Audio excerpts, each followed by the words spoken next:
प्रधानमंत्री नरेंद्र मोदी सीधे video conferencing से जुड़े हुए हैं, आपको सुनाते हैं। साल के दौरान जब देश के लोकतंत्र को कुचला गया तो सभी प्रमुख पार्टियों ने, हम सब ने एक साथ आकर संविधान को बचाने के लिए लड़ाई भी लड़ी। चौधरी हरमोहन सिंह यादव जी भी उस संघर्ष के एक जुझारू सैनिक थे।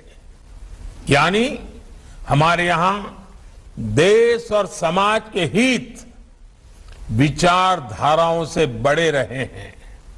हालांकि हाल के समय में विचारधारा या राजनीतिक स्वार्थों को समाज और देश के हित से भी ऊपर रखने का चलन शुरू हो गया है। कई बार तो सरकार के कामों में विपक्ष के कुछ इसलिए अड़ंगे लगाते हैं क्योंकि जब वो सत्ता में थे तो अपने लिए फैसले वो लागू नहीं कर पाए। अब अगर उनका क्रियान्वयन होता है तो उसका विरोध करते हैं। देश के लोग इस सोच को पसंद नहीं करते हैं। ये हर एक राजनीतिक पार्टी का दायित्व है कि दल का विरोध, व्यक्ति का विरोध देश के विरोध में न बदलें। विचारधाराओं का अपना स्थान है और होना भी चाहिए। राजनीतिक महत्वाकांक्षाएं तो हो सकती हैं, लेकिन देश सबसे पहले है, समाज सबसे पहले है, राष्ट्र प्रथम है। साथियों, लोहिया जी का मानना था कि समाजवाद समानता का सिद्धांत है।